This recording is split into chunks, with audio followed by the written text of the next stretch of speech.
بعض مسائل ایسے ہوتے ہیں سائل کی حیثیت سے مسئلے کی نوعیت بدلتی، تمہیں بتانا پڑے گا تم کون۔ اس نے کہا بشر حافی کی ہمشیرہ ہوں، کہا تمہارے لیے جائز نہیں ہے۔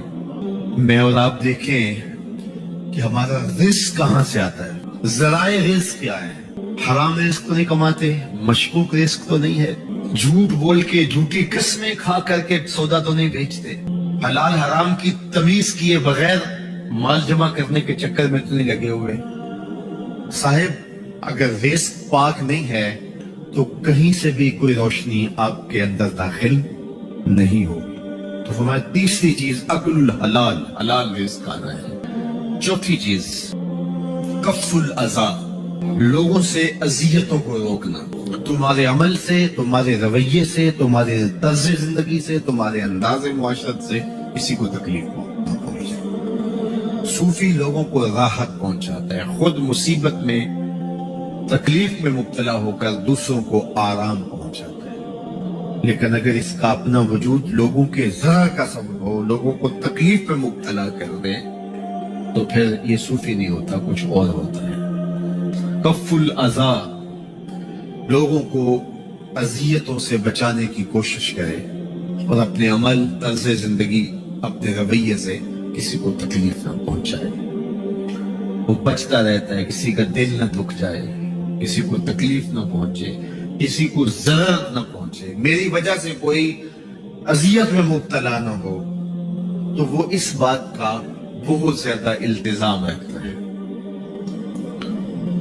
پانچویں چیز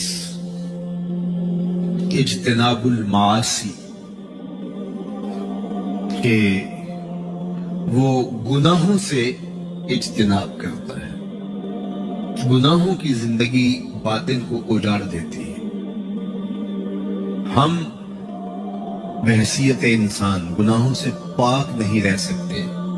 یہ انبیاء کی شان ہے کہ وہ معصوم عن الخطا ہے، لیکن ہم سے خطاؤں کا صدور ہو سکتا ہے۔ لیکن ہم کوشش کریں کہ اپنے آپ کو گناہوں سے بچائیں، اور تصوف میں صوفی اپنے دامن کو گناہ کی آلودگی سے بچاتا ہے، اور اگر اس سے کبھی کوئی گناہ سرزد ہو جائے تو پھر توبہ میں دیر نہیں کرتا۔ اللہ تعالیٰ نے قرآن مجید میں فرمایا کہ اگر تم بڑے گناہوں سے بچو، تمہارے چھوٹے گناہ یوں ہی معاف کر دیں گے۔ تو بڑے گناہوں سے بچنا چاہیے۔ اجتناب، ان تجتنبوا کبائر الاسم ما تنهون، یعنی بڑے گناہ جن سے منع کیا گیا ہے ان سے اپنے آپ کو بچایا جائے۔ تو جب آپ بڑے گناہوں سے اپنے آپ کو محفوظ رکھو گے تو چھوٹے گناہوں سے اللہ تعالیٰ معاف فرما دے گا۔ بلکہ جب ہم وضو کرتے ہیں تو وضو سے اعضائے وضو کے گناہ جھڑ جاتے ہیں، نماز پڑھتے ہیں تو گناہ جھڑ جاتے ہیں، تو جو صغائر ہیں وہ تو یوں ہی معاف ہو جاتے ہیں، اور جو کبائر ہیں ان کے اوپر توبہ واجب ہے۔ تو کہا کہ اجتناب المعاصی، گناہوں سے اپنے آپ کو صوفی بچاتا ہے۔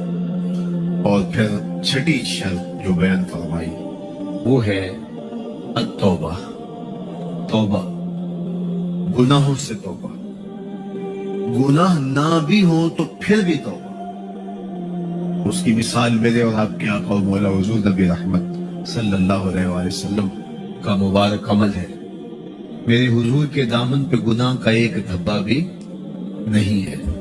یہ ہمارا بنیادی عقیدہ ہے انبیاء کی عصمت کا۔ انبیاء معصوم ہوتے ہیں، ان سے گناہ صادر ہی نہیں ہو سکتا۔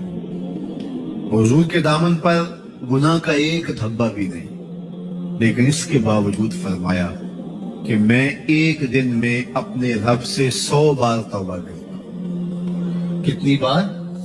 100 بار ایک دن میں توبہ کرتا ہوں۔ ہم تو شبرات پہ بس کرتے ہیں، ہم تو لیلۃ القدر پہ کرتے ہیں، اور وہ بھی توبہ کی، اور اگلے دن کے معمولات وہی تھے جو اس سے پچھلے دن کے تھے۔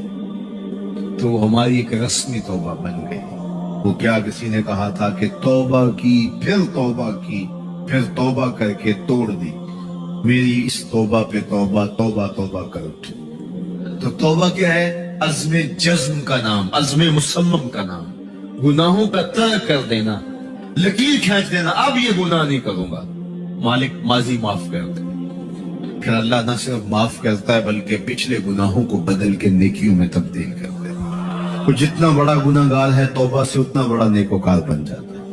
ये बिशर हाफी की कहानी सुनिए, शराब के नशे में धुत रहते थे, गुजरते गुजरते अल्लाह अकबर, एक दिन अल्लाह के नाम कागज के ऊपर लिखा हुआ अल्लाह का मुबारक नाम देखा, उस कागज के टुकड़े को उठाया, चूम आंखों से आंसू जारी हो गए, खुशबू लगाई और ऊंची जगह पे रख दिया। अल्लाह अकबर। वक्त के वली को आवाज आई, जाओ बिशर हाफी को हमारा पैगाम दे दो, हमने तुम्हें माफ कर दिया। अल्लाह अकबर। तो फरमाया कि जो छठा असल है उसूल सबा में से वो तौबा है। सच्ची तौबा अंदर को साफ करती है। ये वाज़ेह में रखें कि अगर किसी शख्स के दामन पे गुनाह ना हो, नबियों के तो होते नहीं, और एक आम आदमी तौबा करने के बाद भूल गया, अब बिल्कुल वो या हज के बाद ऐसे होता है जैसे अभी माँ के पेट से जन्म लिया हो, तो फिर भी तौबा करे तो तौबा दर्जे बुलंद करती है। तो मेरे और आपके आका और मौला एक दिन में 100 मरतबा अल्लाह से तौबा करते थे। वो 100 मरतबा तौबा करते थे जिनके दामन पे गुनाह का एक धब्बा भी, और जिनका मन लुथड़ा हुआ है, जिनकी आंखें लुथड़ी हुई, जिनके कान भरे हुए गुनाहों से, जिनके हाथ भरे हुए गुनाहों से, जिनका पूरा बदन पाप से भरा हुआ है, जिनका दिल दिमाग सोचे गुनाहों में आलूदा है, तो क्या वो तौबा नहीं करेंगे? अल्लाह हम तौबा करते हैं, तेरी बारगाह में लाख बार तौबा करते हैं, अपने गुनाहों से तौबा करते हैं। ये छठा रुकन है तसव्वुफ का, ये छठा उसूल है तसव्वुफ का कि अल्लाह के हुजूर गुनाहों से तौबा की जाए। और सातवीं चीज हज़रत साहल ने बयान फरमाई, वो फरमाया व अदाउल हुकूक, हुकूक की अदायगी। माँ बाप के हुकूक, बहन भाइयों के हुकूक, बीवी के हुकूक, बच्चों के हुकूक, दोस्तों के हुकूक, रिश्तेदारों के हुकूक, हमसायों के हुकूक, शागिर्दों के हुकूक, असातिज़ा के हुकूक। हुकूक से भरी हुई जिंदगी है, बंदा सवेर से लेकर शाम तक उन्हीं को अदा करता रहता। सूफी जिंदगी गुरेज नहीं होता कि इन हुकूक की अदायगी का बोझ ना उठा सका और भाग करके जंगल में चला गया।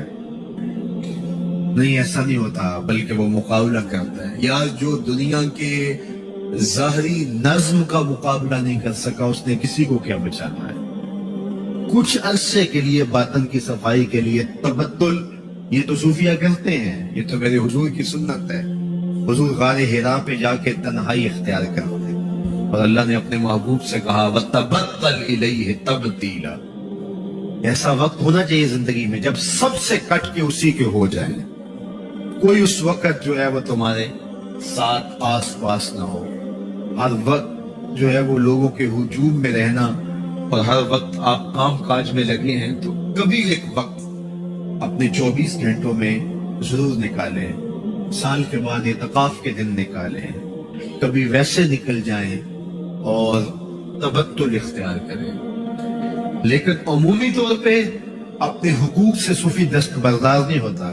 वो बीवी के हक भी पूरे करता है, बच्चों के हक भी अदा करता है, वो अपने हमसायों के हुकूक से गाफिल भी नहीं रहता, उनको तकलीफ नहीं पहुंचाता, ज़रर नहीं पहुंचाता, उनकी ज़रूरियात उसकी नजर में होती है।